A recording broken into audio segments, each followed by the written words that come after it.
할렐루야. 7월 14일 새생명기적교회 주일 예배에 오신 모든 분들을 주님의 이름으로 축복하고 환영합니다. 우리 예배를 기도로 시작하도록 하겠습니다. 아버지 하나님 감사드립니다. 오늘 이렇게 거룩한 날 주시고 저에게 복이 되는 하나님의 은혜의 날 주시네 감사드립니다. 하나님 이 시간 우리가 온 마음을 다해서 우리를 주님께 드릴 수 있도록 저희의 모든 것을 주장하여 주시고 인도하여 주시옵소서. 오늘 예배 가운데도 만나 주시고 말씀하여 주셔서 하나님의 살아계심을 온전히 깨닫는 저희들 될 수 있도록 인도하여 주시옵소서. 이 모든 말씀 예수님의 이름으로 기도드렸사옵니다. 아멘.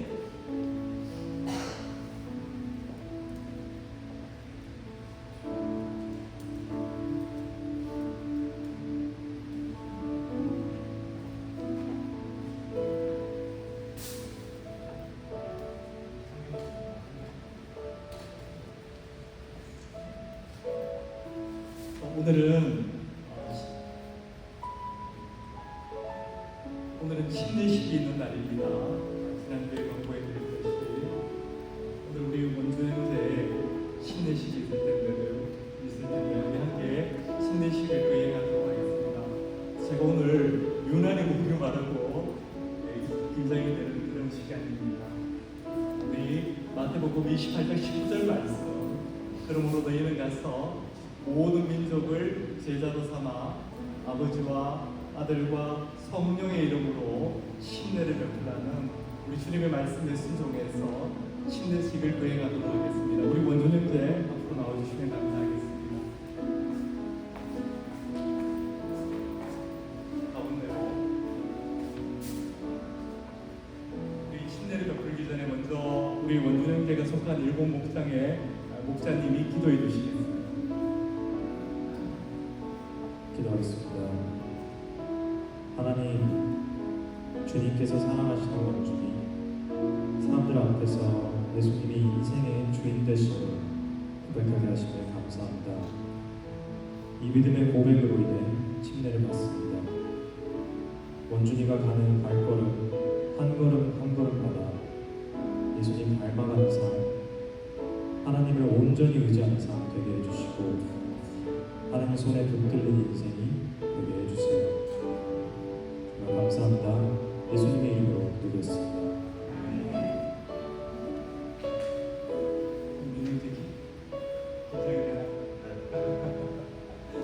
우리 원준 형제에게 우리 하나님과 우리 모든 성도들 앞에서 묻도록 하겠습니다.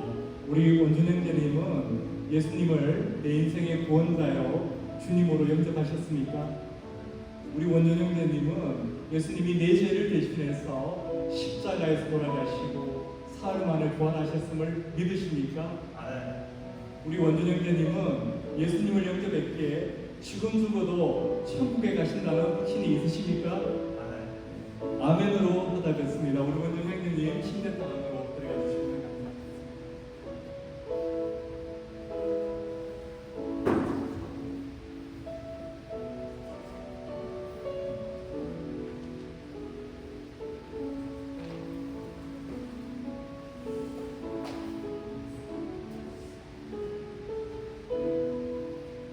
침례식을 거행하도록 하겠습니다.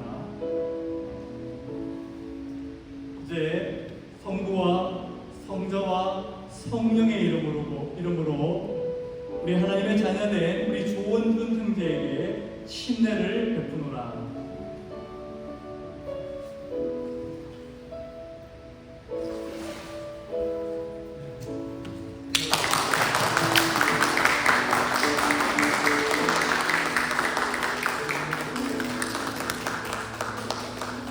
침례의 의미는 물속에 들어갈 때는 내가 예수님과 함께 죽고 물속에서 올라올 때는 내가 예수님과 함께 살았다는 것을 의미합니다.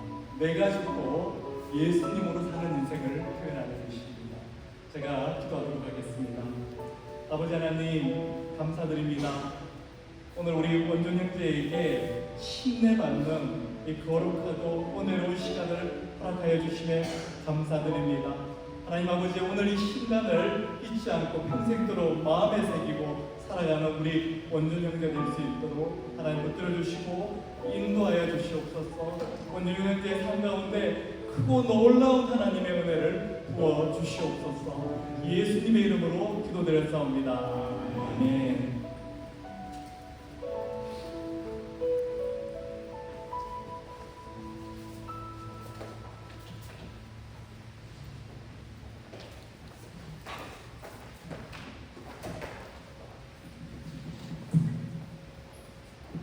네, 오늘 주일 예배 오신 여러분들 정말 진심으로 축복하고 환영합니다. 오늘도 서로 이렇게 환영해 주시면 좋겠습니다. 참 잘하셨습니다.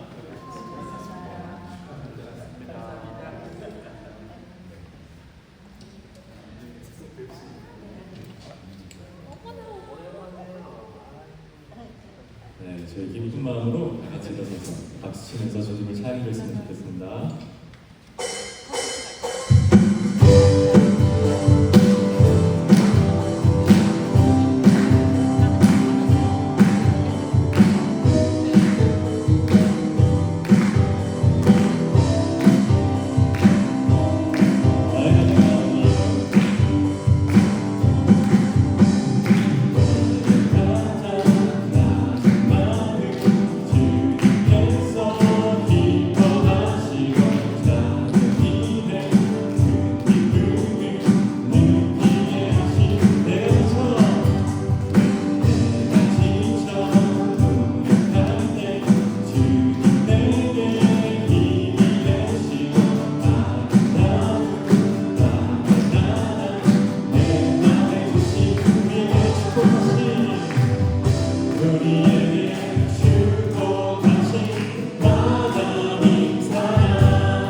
원합니다. 고백하기 원합니다. 무엇과도 주님을 바꾸지 않으니 다른 어떤 은혜 구하지 않으니 오직 주님만이 내 삶의 도움이시니 주의 불법이 난 무엇과도 주님을 바꾸지 않으니 무엇과도 주님을 바꾸지 않으니 다른 어떤 은혜 구하지 않으니 오직 주님만이 내 삶의 도움이시니 주의 얼굴로 주님 사랑해요.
나를 지으시니가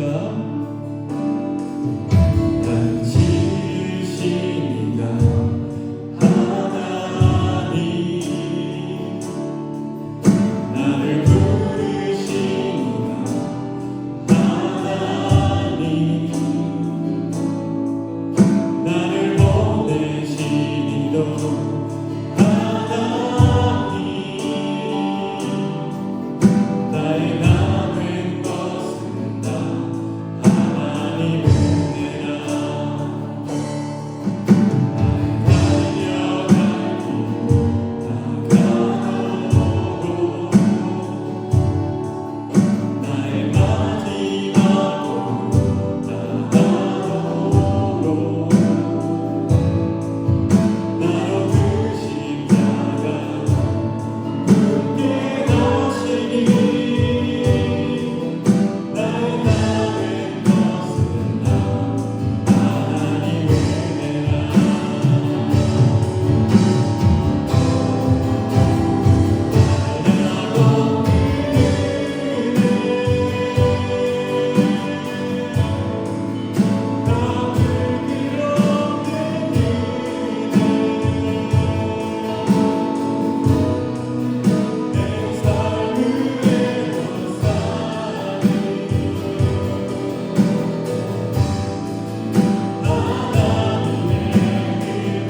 지금 이 시간 잠시 오늘 예배를 위해서 예배를 인도하실 목사님을 위해서 잠시 기도하는 시간 가졌으면 좋겠습니다.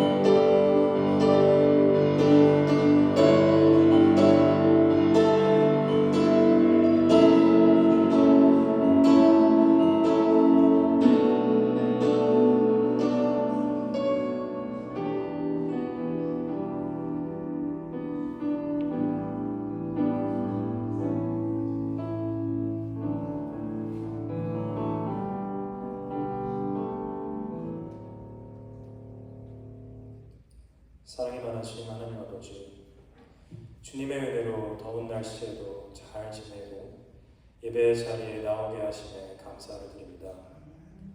그리고 특별히 오늘 한 영혼이 구원받는 침례식이 은혜롭게 진행되게 해주셔서 감사합니다. 원준이의 삶을 하나님께서 친히 보살펴 주시고 하나님을 삶의 우선순위로 두었을 때 하나님께서 어떻게 역사하시는지 보여주시고 원준이의 삶을 인도해 주세요. 하나님, 이 시간 우리 성도님들의 삶을 위해서 기도합니다. 우리의 인생의 주인이 하나님 되심을 알게 하시고 기도밖에 할 수 없을 때 그 기도를 믿음으로 드리는 우리가 될 수 있는 축복을 주세요. 베드로가 죽음을 앞에 두고도 하나님의 절대 주권을 믿은 것처럼 우리도 그렇게 되기를 소망합니다. 하나님, 오늘 예배를 위해서 기도합니다.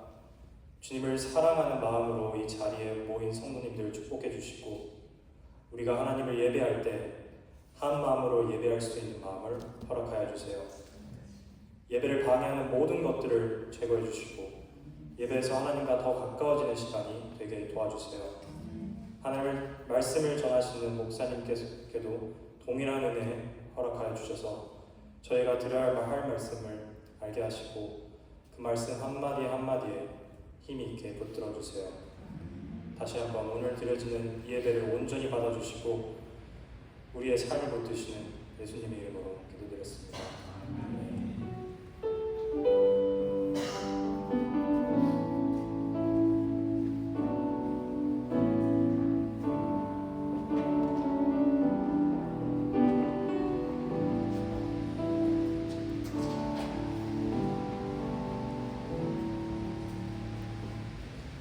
오늘은 먼저 오늘 침례받은 원준 형제를 위해서 허브식을 거행하도록 하겠습니다. 우리 원준 형제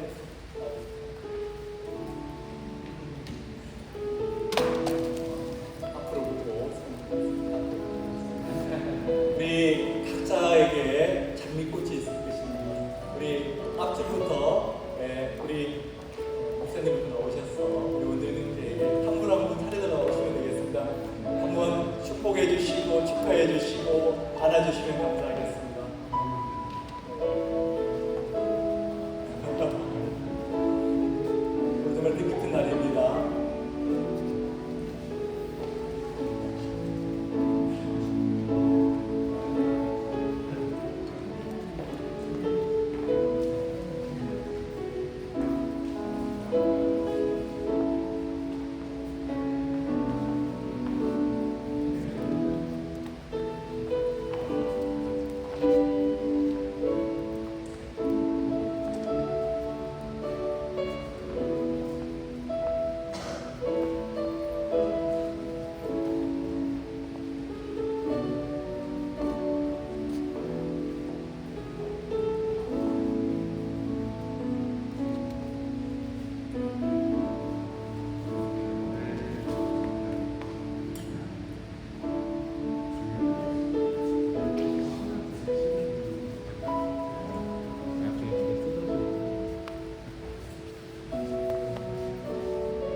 앉으시면 침례 정서를 수여하는 시간을 갖도록 하겠습니다.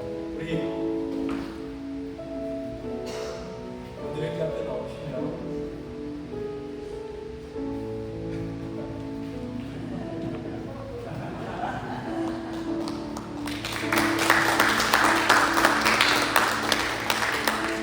원장님에게 7월 14일 2024년 우리 새생명 비전교회에서 아버지와 아들과 성령의 이름으로 침례를 주었다는 증서를 수여하도록 하겠습니다.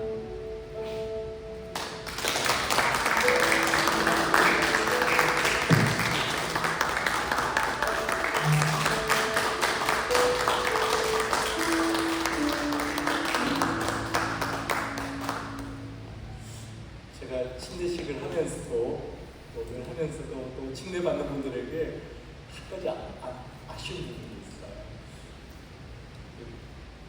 우리 어제 트럼프가 피격을 당했는데 일어서면서 이렇게 하잖아.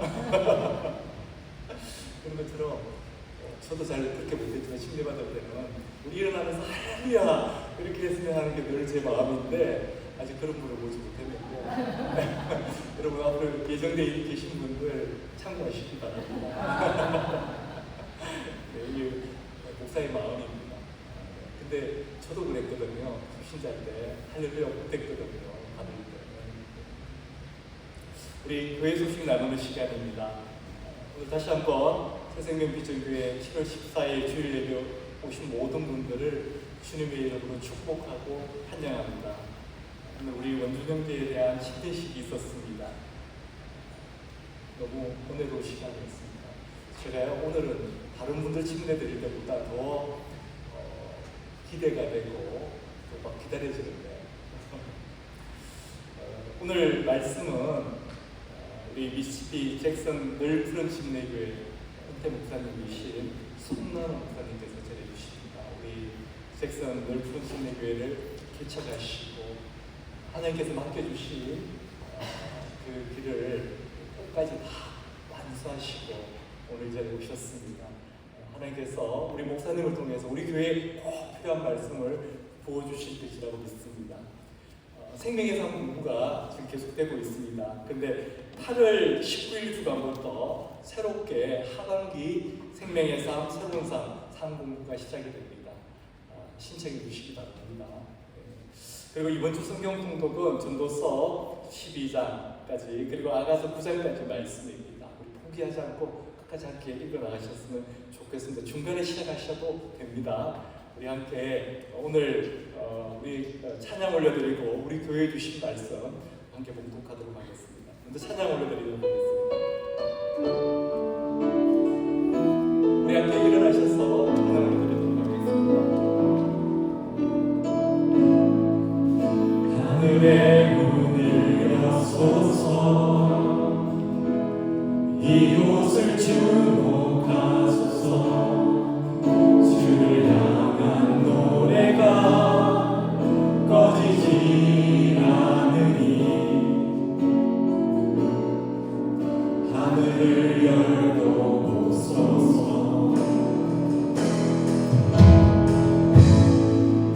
이곳에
시편 49편 13절로부터 20절 말씀입니다. 시편 49편 13절로부터 20절 말씀입니다. 우리 한 목소리로 봉독하도록 하겠습니다. 이것이 바로 어리석은 자들의 길이며 그들의 말을 기뻐하는 자들의 종말이로다. 그들은 양같이 소울의 두기로 작정되었으니 사망이 그들의 목자일 것이라. 정직한 자들이 아침에 그들을 다스리리니 그들의 아름다움은 소멸하고 소울이 그들의 거처가 되리라. 그러나 하나님은 나를 영접하시리니 이러므로 내 영혼을 소울의 권세에서 건져내시리로다.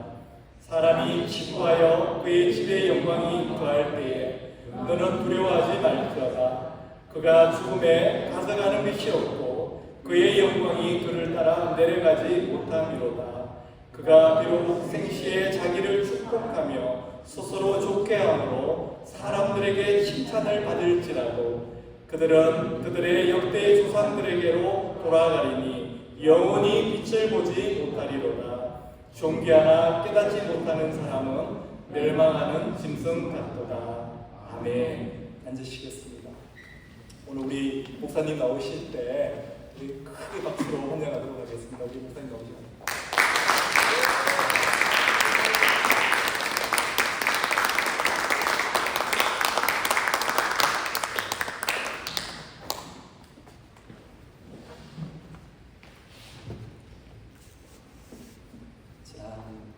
지난번에 여러분들 뵀을 때 식탁에서 잠깐 말씀을 드렸는데 제가 은퇴를 처음 해보니까 은퇴한 이후의 삶을 어떻게 하는 것이 자연스러운지 아직 좀 어색합니다.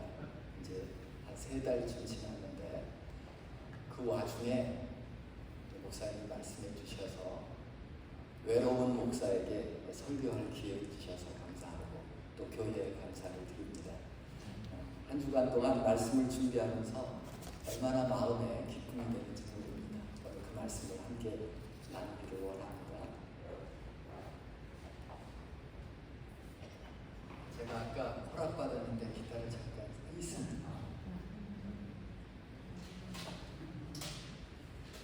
제 친구 목사님 중에 지금 키르키즈 공화국에서 선교하고 계시는 최근봉 선교사님이 계시는데 지금 한 40년 가까이 그곳을 사역하고 계십니다. 근데 이분이 시성이 얼마나 맑은지 3년 전인가요? 한국에서 파송된 모든 선교사님들을 대표하는 위치에 있을 때 전 세계에 흩어진 선교사님들에게 시를 하나 써서 보냈어요. 그리고 부끄럽지만 미시시피에서 사역하고 있는 저에게도 너는 선교사니까 이 글을 읽었으면 좋겠다고 보내줬습니다. 그래서 그 글을 읽는 중에 먼 길을 떠나는 친구야, 세계 곳곳으로 흩어지는 친구야, 손으로 마음을 든든히 잡고 몸으로 영혼을 든든히 잡고 사람보다 하늘 아버지의 손을 잡고 천천히 꾸준히 그 길을 가자. 근데 마지막 부분 천천히 꾸준히 그 길을 가자라는 문구를 읽으면서 얼마나 뭉클했는지 모릅니다. 그래서 하루 종일 이 글을 묵상하면서 제가 곡을 만들었는데 앞에 좀 띄워주시면 제가 먼저 찬양을 좀 드리겠습니다.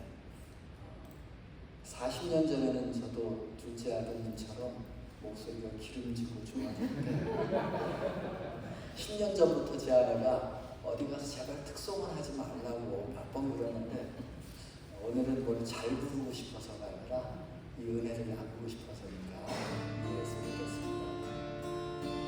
먼 길을 떠나는 친구야, 세계 곳곳으로 흩어지는 친구야, 손으로 마음을 든든히 잡고 몸으로 영혼을 든든히 잡고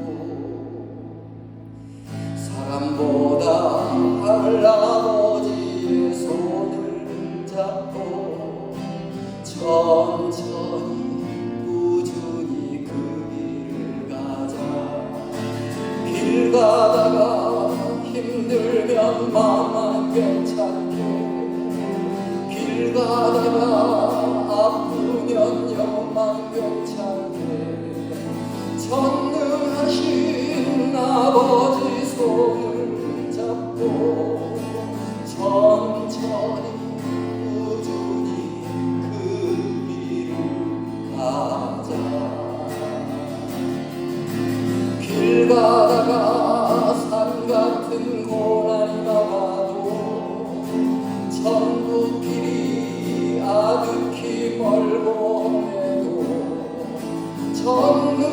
전능하신 아버지 손을 잡고 천천히 꾸준히 그 산을 넘자. 우리의 여정은 끝나리라. 우리 잠들지 않는다면 보리라. 그분을 만나면 끝이 나리라. 친구야 소리가 들리지 않니. 우리 곁에 다가오시는 주님의 소리, 주님의 발자국 소리를 듣자. 길 가다가 힘들면 마음은 괜찮게, 길 가다가 아프면 영만 괜찮게, 전능하신 아버지 손을 잡고 천천히 꾸준히 그 길 가자. 길 가다가 산 같은 고난이 많아도 천국이 아득히 멀어 보여도 전능하신 아버지 손을 잡고 천천히 꾸준히 그 산을 넘자. 천천히 꾸준히 그 길을 가자.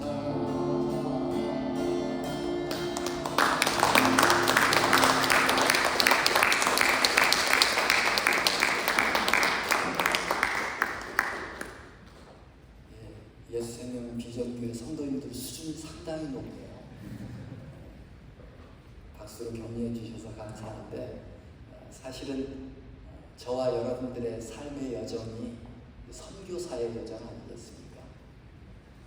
아마도 이곳에서 태어난 우리 자녀들 빼고는 다 한국으로부터 이곳에 보냄을 받은 선교사의 여정을 살고 있을 것이라고 믿습니다. 특별히 은퇴를 계획하고 기도할 즈음에 이 편지를 받고는 남은 생애를 지금까지 살아온 것보다는 더 값지게 살아야 할 텐데, 머리카락은 조금씩 하얘지고 손도 떨리고 몸은 좀 쇠약해지는데 어떻게 살아야 할까를 계속 고민하고 있습니다. 함께 기도하면서 저와 여러분들의 남은 여정이 정말 천천히 꾸준히 한 영혼을 향해 나아가는 은혜가 있기를 바랍니다. 여러분, 이런 상상을 해보신 적 있습니까? 어느 날 몰랐던 먼 친척으로부터 아주 큰 상속을 받았습니다. 그래서 갑자기 벼락부자가 됐습니다. 생각만 해도 좋지 않습니까? 그 옛날 이야기에 나오는 것처럼 영화 속 주인공처럼 한 100억, 1000억 정도를 받았다면 엄청난 에너지가 생길 것입니다. 옛날 이야기를 배경으로 하는 영화 속에서는 사실 이런 금전적인 것보다는 신분의 변화 스토리가 많죠. 천민에서 갑자기 왕족이 되는 그 사람 입장에서 생각해 보면 엄청난 감격일 것입니다. 오늘 침례받은 원준 형제의 마음의 고백이 비슷할 것이라고 생각하는데, 예전에 영으로 죽었던 정말 형편없는 삶에서 영원한 생명의 존재로 나를 거듭나게 하신 그 은혜가, 그 신분이 깨달아지면 깨달아질수록 우리의 삶의 여정은 흥분되고 내가 오늘 해야 할 일, 내일 해야 할 일에 대해서 더 깊은 초점이 있을 것이라고 생각합니다. 하루아침에 우리의 신분이 바뀐다면 얼마나 경이로울까.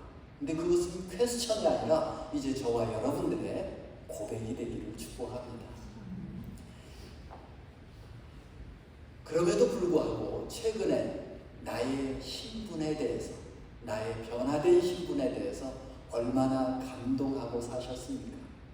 중요한 질문이죠. 나는 어떤 존재인가? 한순간도 이 질문과 여기에 대한 확신 있는 대답이 흐릿하면 안 될 것입니다. 오늘 설교 제목대로 모든 사람은 존귀합니다. 우리 원 목사님도 저처럼 이렇게 부드럽게 설교하시니까 언제 아멘 해야 될지 잘 모르죠. 제가 심플한 힌트를 드리면 동의가 되면 아무 때나 아멘 하면 좋습니다.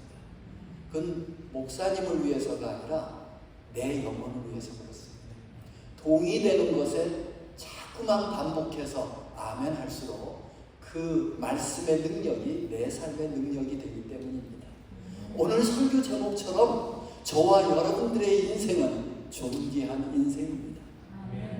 아직도 한 분이 미처 아멘을 못했는데 여기에서 아멘을 못하면 우리는 실패한 인생입니다. 저와 여러분의 인생 하나님께서 존귀한 인생으로 변화시켜 주셨습니다. 원수형제 동의합니까? 아멘. 창세기 1장 27절에서 하나님이 자기의 형상 곧 하나님의 형상대로 사람을 창조하시되 남자와 여자를 창조하셨다. 이 말씀 다 아시지 않습니까?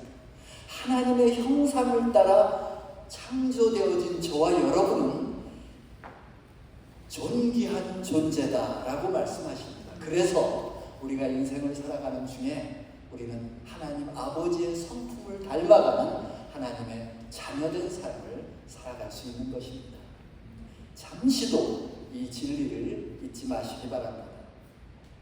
오늘 본문이 있는 이 시편 40편 부분은 전부 다 고라 자손의 시라고 그 시편 앞부분 소제목에 보면 나와 있습니다. 그런데 다른 고라 자손의 시편다운데 유독 이 49편은 마치 잠언의 한 부분을 읽는 것 같아요. 굉장히 의미 부여를 많이 하는 문장이 나옵니다. 특별히 우리 인생의 부유함의 한계점에 대해서 잘 말하고 있는데 우리 인생은 유한한 것이고 우리 인생의 부유함도 일시적이어서 우리가 의지해야 할 것은 부유함이 아니라 창조주 하나님이시다라는 사실을 말씀하고 있습니다. 13절 다시 보시면 이것이 바로 어리석은 자들의 길이며 어리석은 자들의 말을 기뻐하는 자들의 종말이로다. 14절 어리석은 자들은 양같이 스올에 두기로 작정되었으니 사망이 그들의 목자일 것이라. 정직한 자들이 아침에 그들을 다스리시니 어리석은 자들의 아름다움은 어떻게 되고요?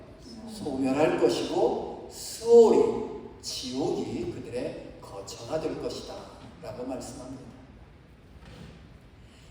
우리 인간의 생명이 짐승과 다를 바가 없다면 우리 인생이 얼마나 허망할까? 그런 생각해 보셨습니까? 하나님을 신뢰하지 않는 사람, 자신의 부유함을 의지하는 사람은 영원한 죽음을 맞이한다 라는 차원에서는 짐승과 다를 바가 없다고 말씀하고 있습니다. 동의하십니까? 내 주먹을 믿어라 이런 얘기를 많이 듣고 자랐습니다.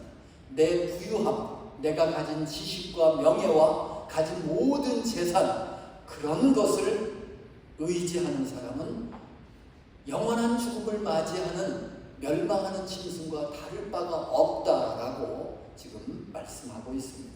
하지만 15절 그러나 하나님은 나를 영접하시니 원준 형제 나하고 듀엣으로 같이 읽읍시다. 시작. 그러나 하나님은 나를 영접하시니 아멘. 하나님은 나를 영접하시니 이러므로 내 영혼을 수월에서 건져내 주시리로다. 아멘. 15절 같이 있습니다. 시작. 그러나 하나님은 나를 영접하시니 이러므로 내 영혼을 수월의 권세에서 건져내시리로다. 하나님을 온전히 신뢰하는 사람, 하나님을 목자로 받아들인 사람은 하나님의 영접을 받는다. 수월의 권세에서 건짐을 받는다라고 말씀하십니다. 내 자신과 자신의 재물을 의지하는 사람에게는 죽음이 목자가 되지만 창조주 하나님을 의지하는 사람은 하나님께서 내 삶에, 내 인생의 목자가 되어주신다고 약속해 주십니다. 아멘. 그러므로 16절, 사람이 치부하여 그의 집에 영광이 더할 때에 너는 두려워하지 말아라. 17절 함께요. 시작. 그가 죽음에 가져가는 것이 없고 그의 영광이 그를 따라 내려가지 못하리라. 하나님을 의지하는 사람은 어떤 사람이 막대한 부자가 되고 그래서 그가 누리는 것이 많을지라도 그를 두려워하지 말라고 말씀하십니다. 사람이 치부하여 자기 집의 영광이 더할 때에 너는 두려워하지 마라.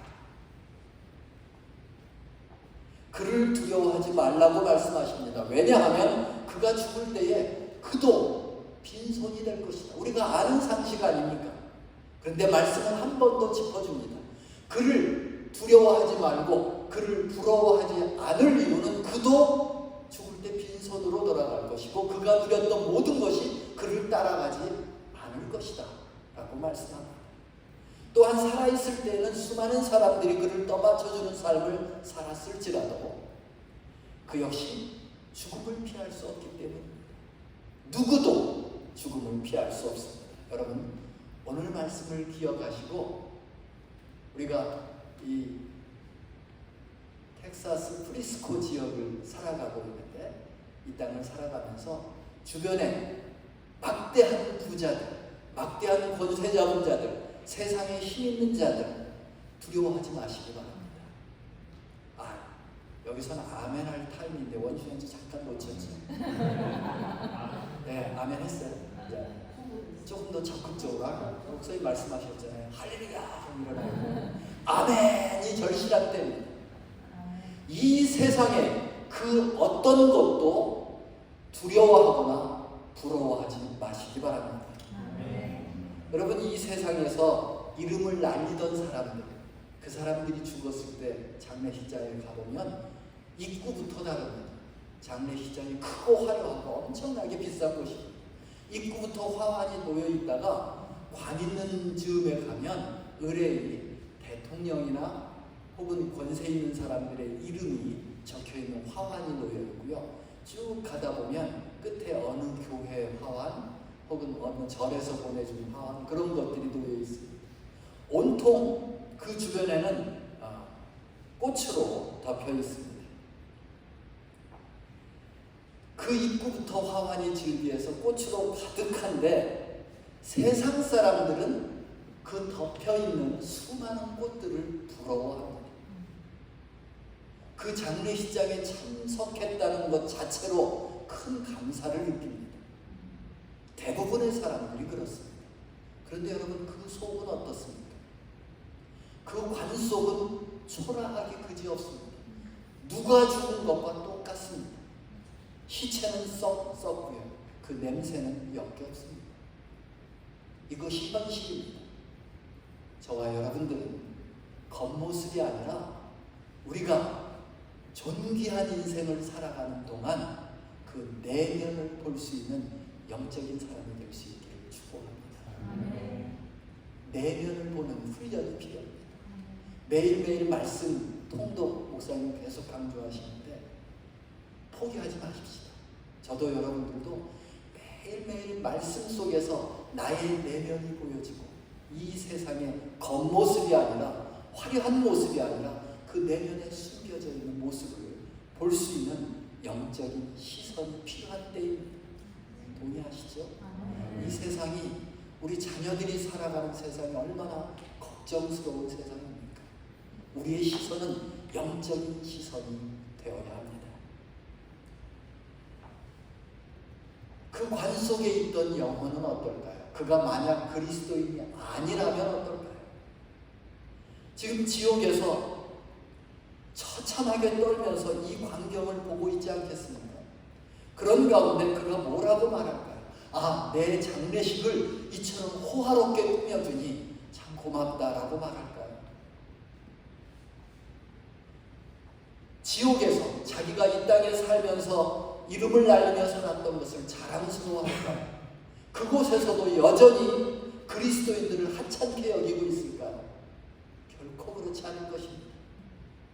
비록 혹 거지일지라도 그가 가장 부러운 사람은 그리스도인일 것입니다. 여러분, 내가 그리스도인이라는 사실을, 이 신분을 오늘도 흥분하며 가슴 떨리는 심정으로 하루하루를 살기를 바랍니다. 변화된 신분, 이것은 참으로 크나큰 은혜입니다. 그리고 오늘 말씀을 기억하십시오. 이 세상을 두려워하지 말라. 세상이 저와 여러분을 알지 못하는 것은 우리가 알고 있는 진리를 그들이 아직 알지 못하기 때문 아닙니까? 여러분, 저와 여러분의 정체성을 이 아침에 다시 한번 확고히 생각하고 깨닫고 회복하는 귀한 아침 되기를 바랍니다.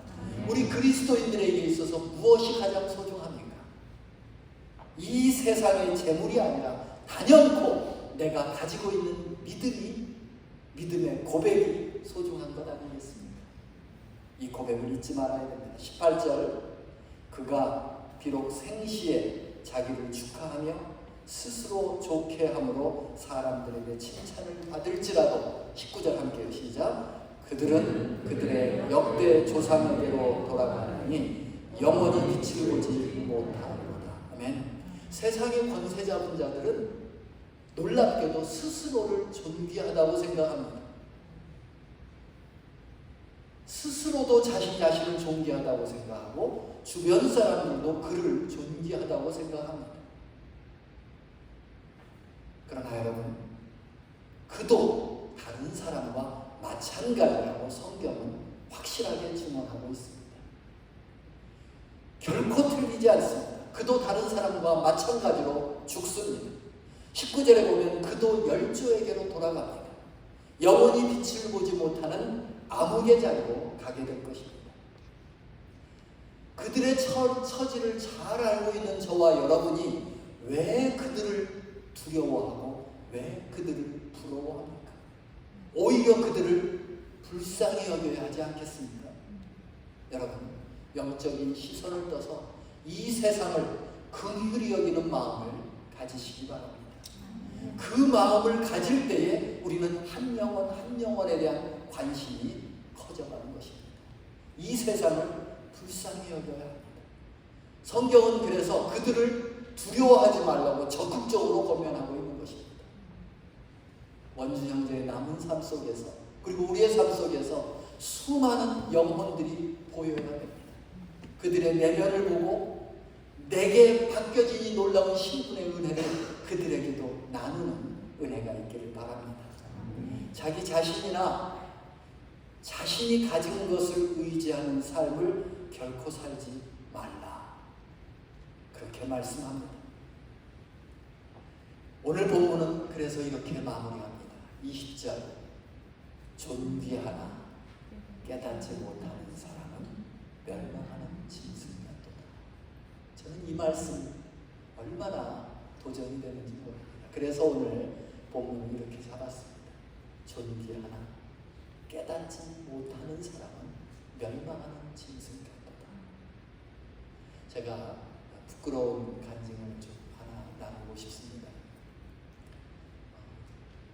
40년 전에 1984년에 극동방송에서 복음성가 경연대회가 있었습니다. 아마 아시는 분 계실 텐데, 그때는 경배와 찬양이라는 단어가 아직 나오지 않을 때고 찬송가 이외의 찬양들은 전부 복음성가라고 불리우던 때였습니다. 그래서 제가 4회 때 세종문화회관에서 찬양을 했었는데 한 150팀이 나와서 1차, 2차, 3차 하고 본선에 16팀이 나갔습니다. 제가 그때 은상을 받았어요. 이제 좀 인정할 만하죠? 교만하지 않았으면 좋겠어요. 은상 받고 그 당시 돈으로 50만 원 상금도 받았습니다. 여러분 다입가요마당이라는 팀 아시죠? 들어보셨을 텐데 같이 그때 나왔거든요. 그 팀은 30만 원 받았습니다. 제가 조금 더 잘했던 것 같아요. 그리고는 감사하게도 찬양 사역자, 복음성가 가수로 사역을 시작했는데 늘 푸른 친구들이라는 이름으로 교도소도 가고 고아원도 찾아가고 양로원도 가고 많은 교회를 방문하면서 찬양으로 하나님을 높였습니다.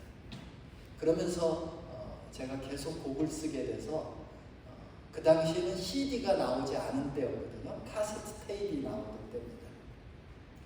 그래서 주와 함께 거닐며 1집을 이렇게 만들어서 출판사를 통해서 보급을 했습니다. 근데 제가 신학교 다니던 때였기 때문에 신학생이 얼마나 가난합니까? 한 달 생활비가 7만 원이었는데 서울에서 대전을 왔다 갔다 하면 교통비 들지요. 일주일에 하여튼 그런 얘기 생략하겠습니다. 하여튼 굉장히 가난한 신학생에게 있어서 이 수입이 굉장히 기대가 되는 부분이었습니다. 그래서 1집 테이프를 만들어서 전국에 이렇게 갔는데 6,000개가 팔리면서 상당히 좀 여유로운 생활을 잠깐 했습니다. 그리고 이제 2판을 만들어서 보급하는데 어느 날 제가 제 모습을 보면서 깜짝 놀랐어요. 여전히 말씀과 기도를 통해서 존귀한 인생으로 변화시켜 주신 주님의 은혜를 묵상해야 하는데 저는 매 주말이면 몇 개가 팔렸을까? 이것에 그냥 관심에 엄청난 관심을 쏟고 있는 초라한 전도사의 모습이 보였습니다.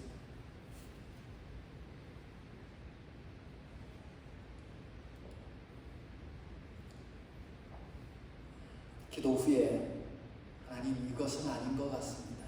제 본질을 찾기를 원합니다. 하나님이 찬양 사역자로 세워주셨으니까 찬양하는 일에 전념하기를 원합니다. 하나님만을 높여야지 거기서 얻어지는 부수익, 물론 가난해서 그렇습니다. 그런데 그거 없었을 때도 제가 살지 않았습니까? 하나님, 본질을 찾게 해주십시오 하고는 기도 응답 받고 출판사에 전화해서 다 수고했습니다. 근데 그때는 이미 주와 함께 거닐며 2집도 나왔고 3집도 다 물건을, 제품을 만들어서 제 창고에 쌓아놓고 있을 때입니다. 그래도 그 결단이 얼마나 감사한지요. 그렇게 다 수거되어지고 난 후에 비로소 진정한 자유를 누릴 수 있었습니다. 그 기쁨과 평강은 말로 설명할 수 없는 부분입니다. 그렇게 해서 졸업을 하고 어느 날 목사 안수를 받고 계속 음악 목사로 또 여러 사역으로 제 사역을 하고 있었는데 어느 날 하나님이 미국으로 가야 할 여러 가지 상황을 보여주셔서 2002년에 미국으로 왔는데 이제 우여곡절 끝에 이런 간증은 좀 생략해야 될 것 같네요. 미시시피 잭슨에 침례 교회 하나가 세워졌으면 좋겠다라는 기도 제목을 받고 저희 부부가 아무 연고가 없는 그곳으로 가서 22년 사역하다가 왔습니다. 그런데 하나님께서 저에게 주신 은사가 있어서 계속 주시는 그 멜로디와 감동되는 그 메시지를 함께 적어서 매년마다 그 성가대를 해보고 싶은 알지만 칸타타라는 것이 있죠. 부활절이나 크리스마스가 되면 칸타타가 필요할 때 제가 1년에 한 번 부활절 칸타타든지 아니면 크리스마스 칸타타든지 하나씩을 곡을 써서 한국에 보내서 출판을 했습니다. 그래서 제가 지금까지 한 14권 정도가 이렇게 출판이 됐는데 저에게 갈등이 생겼습니다. 한국에서 출판돼서 많은 교회가 그 찬양을 부르고 있는데 정작 잭슨에는 사람이 없어서 그 찬양을 부르지 못하는 거예요. 그러니까 아쉬움이 크죠. 근데 그거보다 더 큰 아쉬움은 어느 날 문득 그 옛날 전도사 시절에 테이프를 팔던 그 생각이 확 몰려왔습니다. 곡을 써서 보내고 나면 거기에서 원고를 나오는데 그것이 한 달 생활비가 됩니다. 여러분, 지금 여러분이 듣고 있는 수많은 교회 목사님들은 대부분 안정적인 삶을 살고 있습니다. 그러나 전체적으로 보면 1%가 안 됩니다. 99%의 목회자들은 가난하게 사십니다. 저 역시 미시시피에 살면서 교회에서 허락된 사례비만으로는 가난할 수밖에 없습니다. 그러니까 한 달 생활비가 보너스로 온다는 것은 저에게 큰 관심이고, 원고를 한 달 동안 곡을 써서 작품을 다 만들어서 보내고 나면 이 돈이 언제 올까? 이 생각을 또 하고 있는 겁니다. 그 사실이 어느 순간 스쳐가면서 얼마나 부끄러웠는지 똑같은 기도를 통해서 엎드렸습니다. 그리고는 출판사에 전화했습니다. 이제 제가 더 이상 곡을 쓰지 않겠습니다. 죄송합니다. 은퇴 이후에 기회가 되면 다시 곡을 쓰겠습니다. 지금부터는 곡을 써서 보내지 않겠습니다. 그리고 1년에 한 번씩 14권에 해당되는 인쇄를 보내주시는데 그것도 한 달 생활비입니다. 그것도 보내주지 마십시오. 제가 기증하겠습니다. 하고 모든 것을 포기하고 나니까 다시금 저에게 큰 평화와 기쁨이 넘치는 것을 경험했습니다. 이것이 얼마나 부끄러운 일인지 잘 알기 때문에 부끄러운 고백이라고 말씀드린 것입니다. 여러분, 존귀하나 깨닫지 못하는 사람은 멸망하는 짐승 같도다 그랬습니다. 깨닫지 못하는 사람이란 다른 말로 하면 믿음이 없는 사람입니다. 그렇지 않습니까? 아무리 세상에서 뛰어나도 그 사람이 믿음이 없다면 그는 멸망하는 짐승 같다. 성경이 그렇게 증언하고, 그러나 이 세상에서 다른 사람들에 비해서 나는 좀 보잘것없이 보인다 할지라도 믿음이 있다면 그는 존귀한 사람이라고 말씀하십니다. 여러분, 믿음 갖고 사시기를 바랍니다. 존귀한 인생을 살아갈 수 있기를 원합니다. 깨달아야 합니다. 사람이 존귀하다면 존귀한 인생을 살아야 합니다. 그러나 그것을 깨닫지 못하는 사람은 멸망하는 짐승이다. 이 충격적인 말씀을 이 아침에 함께 기억할 수 있기를 바랍니다. 자신의 존귀함을 알지 못하는 사람은 스스로 진흙탕 속에 있습니다. 그래서 죄로 가득한 삶을 살게 되고 죄를 뒤집어 쓴 사람이 됩니다. 죄에 대해서 둔감해집니다. 그러나 우리는 인격을 가진 존재이기 때문에 그 죄에 대한 책임을 지고 멸망하게 된다고 말씀하고 있는 것입니다. 존귀한 인생이 존귀한 삶을 포기하고 진흙탕 삶으로 들어가는 어리석은 일들이 우리 예수 생명 비전교회에서는 다시금 보지 않기를 소원합니다. 여러분, 가정에서 가정 싸움이 있으면 교회 나와서 주여 하고 부르짖어야 되지 않습니까? 왜 부부 싸움 해놓고 교회가 안 나와요? 정말 이해가 안 되는 일들을 22년 동안 혹은 지금까지 살아온, 저는 어릴 때부터 교회를 다녀서 60여 년 동안 계속 그러한 모습을 보았습니다. 왜 자녀가 속썩이는데 그럼 나와서 부르짖어야 되잖아요. 근데 왜 교회를 안 나옵니까? 신기하죠? 아니, 어떤 집사님이 내게 좀 이렇게 갈군다 그러죠? 내게 좀 불편한 말을 했다고 해서 그러면 그 집사님을 오늘 말씀처럼 긍휼히 여겨야 하지 않습니까? 기도해야 되는데 해결 방법을 대부분 다 교회를 안 나오는 것을 선택합니다. 너무 안타깝지 않습니까? 왜 그럴까요?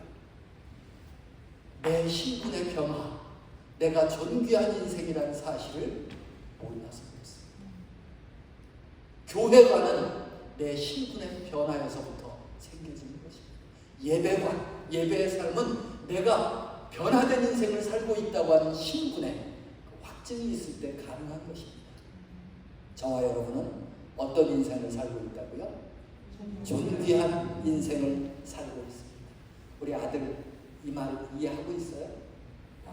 몇 학년? 와, 8학년 났네요. 고마워요, 이해해줘서. 존귀한 인생. 대부분 여러분, 지금까지 지난번에 제가 왔을 때 원목사님 설교에 큰 감동이 있었거든요. 참 말씀 너무 좋다. 한 번 더 가서 예배했으면 좋겠다는 들을 기회가 아니라 전할 기회라서 좀 아쉽네요. 그런데 그렇게 좋은 메시지를 매주 들어도 얼마나 기억하십니까? 솔직히 지금 이렇게 제가 보니까 설교를 들으면서 메모하시는 분은 목사님밖에 안 계세요. 이렇게 막 메모해서 뭔가 한 번 더 자기 전에 공부하려는 열정이 훈련이 안 돼 있잖아요. 그런데 어찌됐든 수없는 설교를 들었어도 기억하는 메시지는 많지 않은 것이 우리의 현실이거든요. 그런데 여러분, 오늘 설교 제목만이라도 기억했으면 좋겠습니다. 나는 하나님께서 허락하신 존귀한 인생을 살고 있습니다. 우리의 삶에는 굉장히 다양한 모습이 있거든요. 막 발버둥 쳐도 어찌할 수 없는 인생들이 우리 주변에 많이 있습니다. 그래서 그들이 어떻게 삽니까? 좀 노래로 한도 풀어보고 춤도 춰보고 또 한 번씩 하소연도 하면서 그렇게 인생을 흘려보냅니다. 진탕 마시거나 놀다 보면 무언가 좀 풀리는 것 같지 않습니까? 그런데 그것이 잠시뿐이라는 것을 우리는 알고 있습니다. 그러나 많은 사람들이 그것에도 성에 차지 않아서 비틀거리는 마약의 인생을 요즘 수많은 그 메시지를 듣고 있지 않습니까? 그런 것도 없으면 어찌 인생을 즐겁게 살 수 있겠냐 이렇게 말합니다. 그렇게 우리 인생은 팍팍하고 힘이 듭니다. 많은 인생이 실제로 그렇습니다. 우리가 교회 안에 있어서 그렇지 전체를 바라보면 그런 인생이 너무나 많습니다. 또 우리 인생에 사랑이라는 달콤함도 있습니다. 셰익스피어의 소설에 로미오와 줄리엣이 나오죠. 그 두 사람이 나눈 사랑의 기간이 얼마인지 아십니까? 5일입니다. 5일. 이 5일 동안 그들은 지독한 사랑에 빠졌지만 환경에 의해서 짓눌립니다. 그런데 여러분, 만약에 이들의 사랑이 5일이 아니라 5년이라면 어떻게 됐을까요? 이런 거 질문하면 이렇게 곤란하니까 대부분 눈을 피하는데 우리 형제는 계속 쳐다봅니다. 답을 안 해도 됩니다. 여러 답이 나올 수 있을 텐데 문득 이런 생각을 했습니다. 어쩌면 오히려 더 불행해졌을지도 모른다. 그것이 사랑이기 때문에 그렇습니다. 세상에서 말하는 사랑들이죠. 그들이 비록 5일간의 사랑을 가졌지만 그것을 위해서 목숨을 바치는 스토리 때문에 수많은 사람들이 이들의 사랑을 지금까지 기억하고 있습니다. 그런데 여러분, 이 땅의 대부분의 사람들은 그런 기억도 없고 관심도 없는 일에 수많은 에너지를 쏟고 시간을 채우다가 인생을 그저 마치는 경우들이 허다하다는 것을 우리는 기억해야 합니다. 그래서 오늘 침례를 받은 원주 형제를 비롯해서 우리 모두는 그러한 인생이 아닌 하나님의 뜻에 맞는 인생을 오늘도 정말 깨어서 깨닫는 삶을 살아갔으면 좋겠습니다. 그러한 허망한 시간이 아니라 하루하루가 영원에 잇대어 있는 그러한 존귀한 삶이 있습니다. 인생은 그렇게 슬프지 말아야 하고 그렇게 허망하지 말아야 합니다. 우리의 인생에 의미가 없다 이럴 때 절망적이지 않습니까? 우리는 의미 있는 인생을 매 순간 살아야 합니다. 그런데 성경은 사람의 인생은 크고 화려할 때 의미가 있는 것이 아니라 내 인생이 하나님 안에 있을 때 의미가 있다고 말씀합니다. 하나님 안에 있을 때입니다. 하나님께 속해 살 때 의미가 있습니다. 역사가 기억하는 것보다 하나님께서 기억해 주셔야 하는 것이 더 위대한 삶이기 때문에 그렇습니다. 역사가 세상을 창조하고 세상을 심판하는 것이 아닙니다. 하나님이 세상을 창조하셨고 하나님이 세상을 심판할 것입니다. 여러분, 내가 하나님 안에 있는가? 오늘 그 사실을 다시 한번 기억하고 회복하는 은혜가 있기를 바랍니다. 세상에 개팔자가 상팔자라는 말을 많이 하죠. 근데 그거 맞아요. 우리 사람은 열심히 일해야 하고 또 막 고민해야 살아가는데 걔는 아무런 고민이 없습니다. 그런데도 놀고 먹으니까 걔가 사람보다 낫다는 얘기 아닙니까? 요즘은 더 그렇습니다. 요즘 세상에는 사람보다 더 잘 살고 재산도 더 많고요. 놀랐어요. 잘 대접받는 개들이 있습니다. 그런데 여러분, 그렇다고 해서 이 개들이 사람보다 실제로 낫습니까? 이 개가 사람보다 더 존귀합니까? 결코 그렇지 않습니다. 결코 그렇지 않습니다. 개는 그저 귀엽고 예쁠 뿐이지 그냥 개입니다. 이것을 요즘 세상이 하도 영적으로 어둡다 보니까, 또 집에 귀여운 개를 키우다 보니까 그리스도인들도 착각하고 삽니다. 개는 개일 뿐입니다. 제가 좀 흥분했습니다. 너무 속상해요. 50년 전입니다. 길지도 않아요. 50년 전만 해도 개는 소나 돼지와 똑같은 취급을 받았어요. 근데 요즘 그 애완용 해가지고 많이들 이렇게 우리가 부드러운 마음을 갖잖아요. 성경적입니까? 제가 답은 안 드리겠습니다. 우리가 세상의 분위기에 휩쓸리기보다는 늘 말씀 안에서 사람의 존귀함을 먼저 생각할 줄 아는 지혜가 있기를 바랍니다.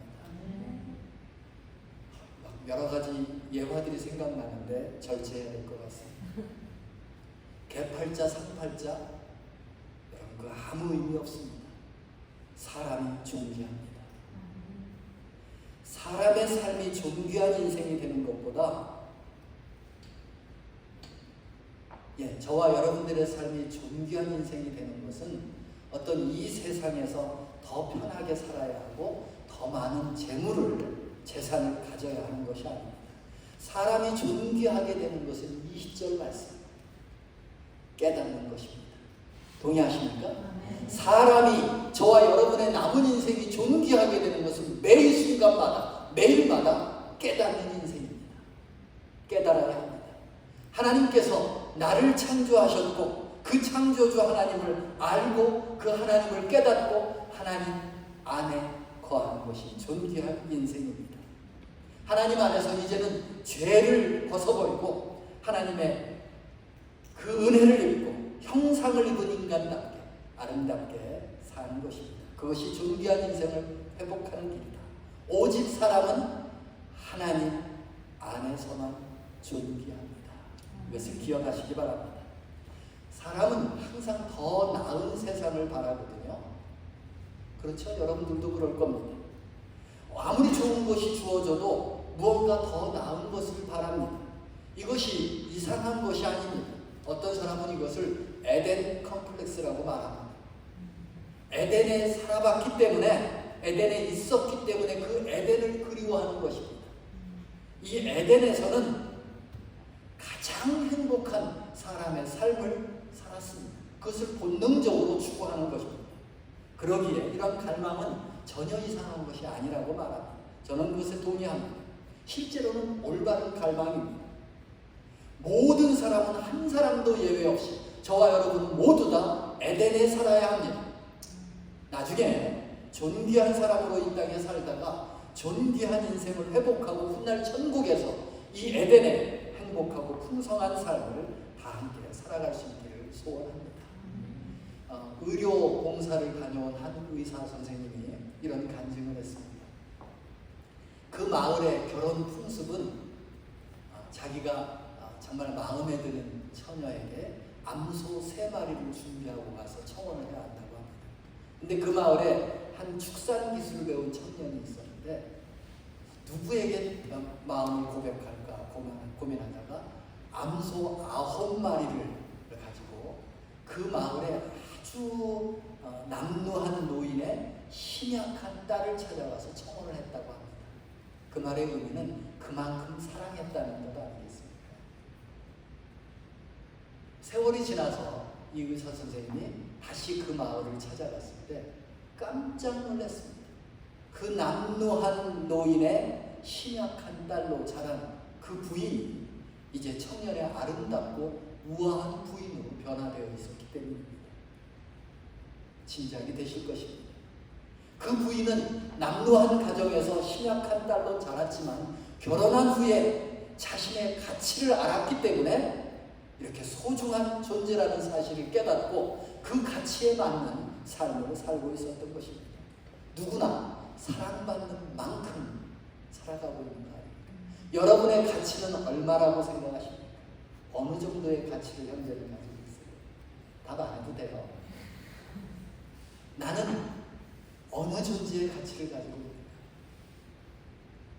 책자도 나왔습니다만 저는 그 단어를 참 좋아합니다. 나는 예수님 자리입니다. 동의하십니까? 예수님이 핏값을 주고 사신 그 가치를 가진 존재입니다. 사랑받는 만큼 그 사랑받는 그 수준의 삶을 살아가야 하지 않겠습니까? 우리 옆에 분들에게 기억에 남을 만큼 아이 컨택 하시고 진지하게 이렇게 고백합시다. 당신은 내 눈에 보배롭고 존귀한 사람입니다. 시작. 당신은 내 눈에 보배롭고 존귀한 사람. 이거 금방 잊어버리거든요. 다시 앞뒤로 한 번만 더 하십시다. 시작. 당신은 내 눈에 보배롭고 존귀한 사람. 아멘.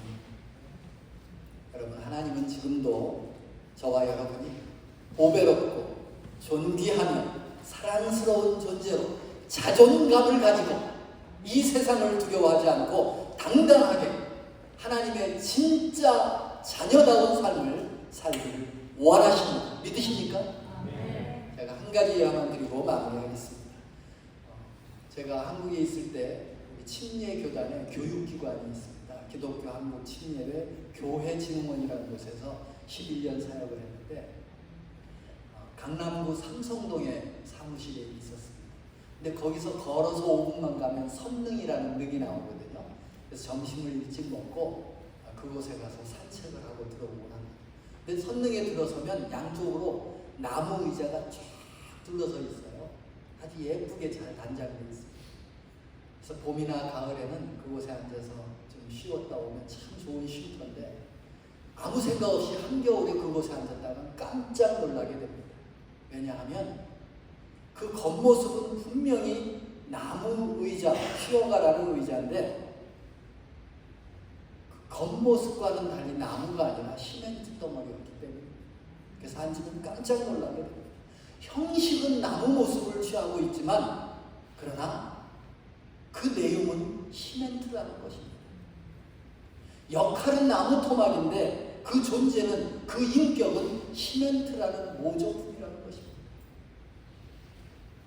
그런데 정말 안타까운 것은 비전교회는 모르겠습니다. 많은 그리스도인이라고, 자칭 그리스도인이라고 말하는 수많은 사람들 중에 진짜 그리스도인이 얼마나 있을까요? 유사품, 모사품이 아니라 진품인 그리스도인들이 내가 존귀한 인생을 살고 있다, 매 순간 감격하며 그 자긍심으로 살아가는 그리스도인들이 과연 몇 사람이나 있을까요? 내 입술로는 예수 그리스도 창조주 하나님은 내 인생의 주인이십니다 라고 고백하지만 실제로 그렇게 살고 있는 사람이 몇 프로가 될까요? 입술은 언제나 진리를 말합니다. 기도할 때는 정말 청중을 감동시킵니다. 그런 그 사람의 겉모습을 보면 정말 훌륭한 그리스도인 같잖아요. 그런데 그가 과연 진품일까요? 모사품일까요? 본인만 알고 나보다 더 잘 아시는 하나님이 아시지 않습니까? 여러분, 깨닫는 삶을 사시기 바랍니다. 매 순간 말씀과 기도 속에서 하나님 안에 긴밀한 인생을 살아가시기 바랍니다. 우리가 유사품이 아니라 진품이기 위해서는 그 무엇보다 하나님 안에 살아야 합니다. 하나님께 속한 사람이 되어야 합니다. 매 순간 십자가를 바라보며 살아가야 합니다. 하나님을 신뢰하지 않고 내가 가진 부유함을 의지하는 삶을 결코 살지 말아야 합니다. 말씀드린 것처럼 깨닫지 못하는 인생은 믿음이 없는 삶을 말합니다. 아무리 세상에서 뛰어나도 믿음이 없으면 멸망하는 짐승과 같습니다. 저와 여러분이 비록 이 땅에서는 세상의 기준에서는 좀 못 미친다 할지라도 이 세상을 두려워하거나 부러워하지 마시기 바랍니다. 오히려 그들을 긍휼히 여기는, 불쌍히 여기는, 영혼을 향한 관심이 있는 존귀한 인생을 살아가시기 바랍니다. 저와 여러분은 천성을 향해 나아가는 하나님의 자녀임을 믿으시기 바랍니다. 하나님께서 저와 여러분을 선택하시고 부르시고 자녀 삼으신 이유는 나라는 이 작은 웅덩이에 갇혀 살다가 결국 죽음으로 가는 그러한 허망한 인생이 아니라 이제 하나님을 신뢰하고 하나님의 인도하심을 받아 살아가기를 원하는, 그 생명의 풍성함을 누리기를 원하시는 하나님의 뜻임을 기억하시기 바랍니다. 하나님의 말씀은 한 영혼을 사랑하는 것이 저와 여러분들의 존재 이유라고 말씀하십니다. 그 이유 때문에 예수 생명 비전 교회가 있고 저와 여러분들이 있음을 기억하시기 바랍니다. 한 영혼을 사랑하라. 내 한 영혼 때문에 주님이 십자가에서 죽으셨다는 사실을 믿으시기 바랍니다. 여러분, 주님이 다시 오시는 그날까지 저와 여러분들은 달라스로 보내신 하나님의 뜻을 깨닫고 선교사의 심정으로 영혼 한 영혼을 돌아오며 천천히 꾸준히 그 길을 걸어가는 존귀한 인생 되시기를 주님의 이름으로 축복합니다. 아까 제가 드렸던 찬양 한번 같이 드리면서 마무리했으면 좋겠습니다. 전주해 주시겠어요?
천국이 아득히 멀어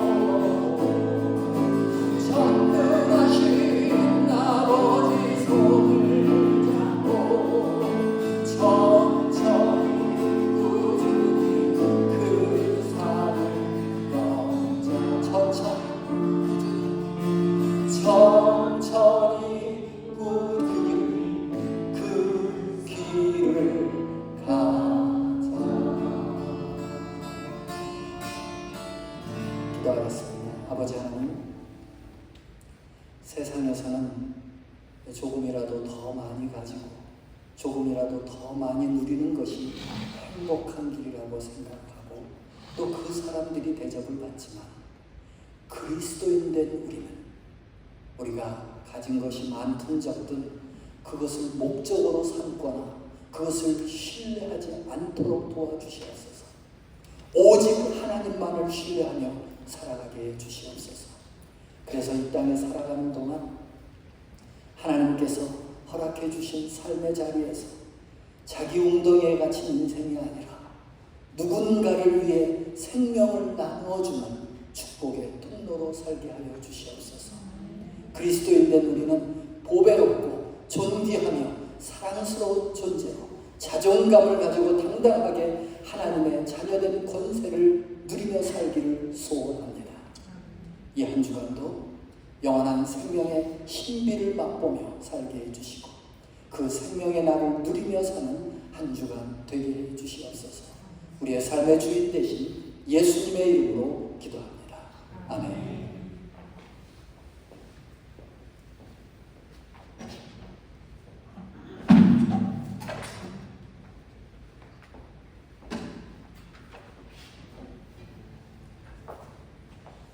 우리 은혜로 말씀 전해주신 우리 목사님께 다시 한번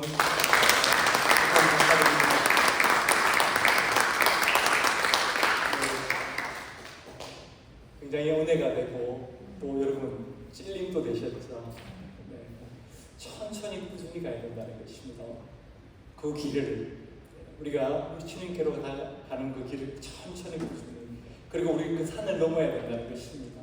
우리 앞에 우리의 믿음을 방해하는 것들이 있다는 것입니다. 또 우리가 삶에서 떠나야 되는 것들이 있다는 것입니다. 우리가 넘어서야 되는 것들이 있다는 것입니다.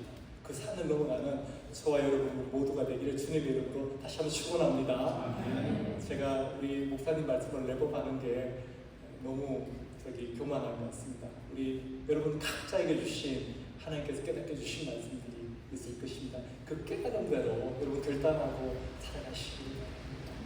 우리 다 함께 공면하는 말씀 우리 서로에게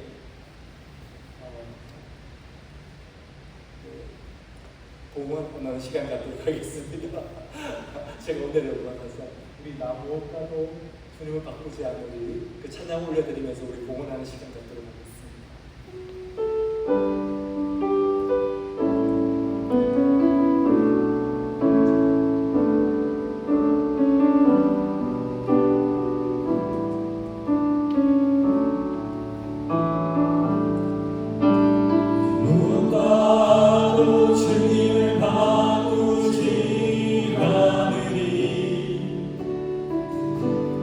다른 어떤 은혜 구하지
이 시간 하나님의 은혜로운 말씀 가운데 두시고 저희들이 깨닫게 하여 주심에 감사드립니다.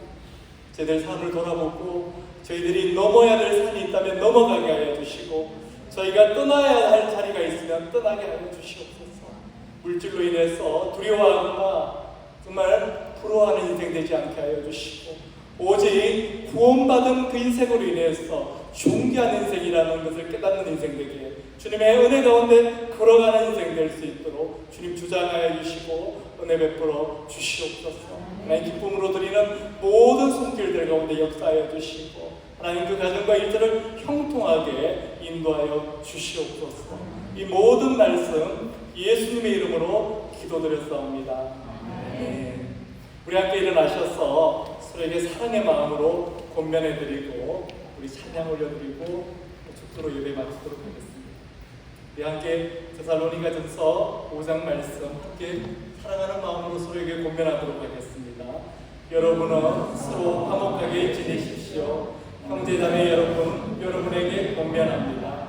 무질서하게 사는 사람을 훈계하고 마음이 약한 사람을 격려하고 힘이 없는 사람을 도와주고 모든 사람에게 오래 참으십시오.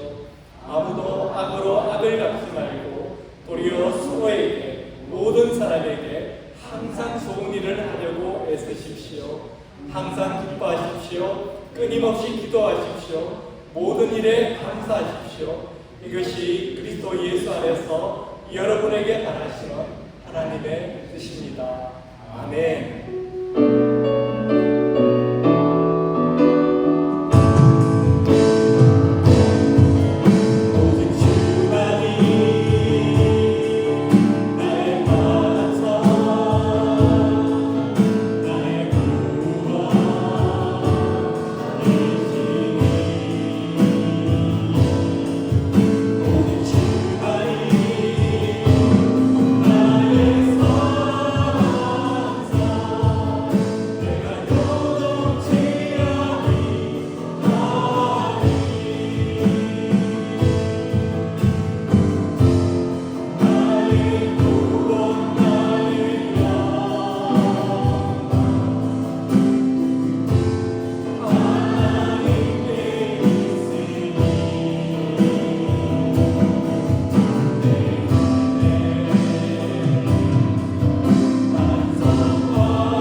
지금은 우리 주 예수 그리스도의 크신 은혜와 하나님 아버지의 놀랍고 놀라우신 사랑과 성령의 교통하심, 인도하심, 보호하심이 오늘 진정으로 우리가 주님 안에서 구원받은 자로서의 삶을 정말 온전히 깨닫게 되는 아주 존귀한 인생을 살아가기로 결단하고 주님께로 더 가까이 나아가는 오늘 이 자리에 있는 모든 성도들 머리 위에 그리고 그 가정과 일터 위에 지금부터 영원토록 함께 하시기를 주님의 이름으로 축원하옵나이다.